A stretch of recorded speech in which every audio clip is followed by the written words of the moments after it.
నేను ఇక్కడ భరోసా యాత్ర చేస్తున్నా. మధ్యాహ్నం కౌన్సిలింగ్ అని చెప్పి తెలుగుదేశం పార్టీ కార్యకర్తలు, సీనియర్ నాయకులు, కార్పొరేటర్లని కౌన్సిలింగ్ అని చెప్తే నేను సిఐ గారితో మాట్లాడితే ఏం లేదు సార్ కౌన్సిలింగ్ అని చెప్పి పిలుచుకోబోతున్నారు.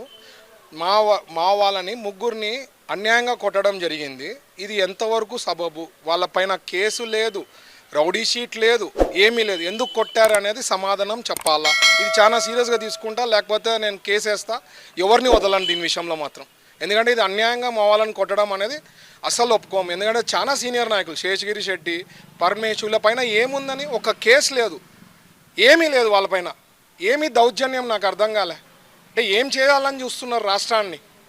చాలా అన్యాయం, ఇది చాలా బాధాకరం.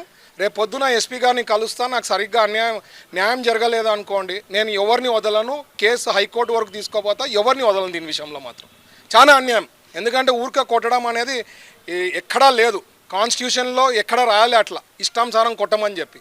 ఎట్లా తీసుకొని పోతారు నాకు అర్థం కాలే. మా వాళ్ళని కౌన్సిలింగ్ అని తీసుకుపోయి కొడతారా? ఏమనుకొని కొడతారు? ఏదానికి రీజన్తో కొడతారు?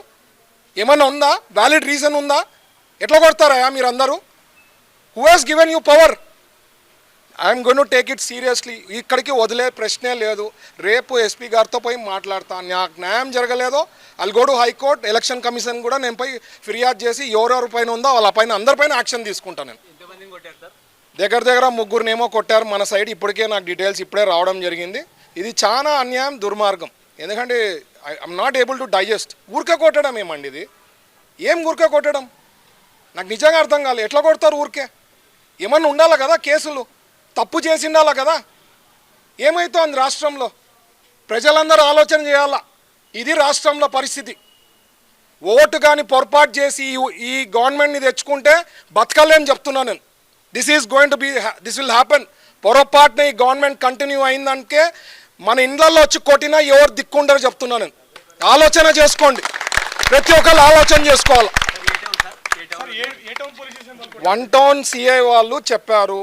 ఎవరు కొట్టారు అనేది ఇంకా క్లారిటీ డీటెయిల్స్ రాలే. నాకు తెలిసి 1 టౌన్ సిఐ దగ్గర జరగలేదన్నారు.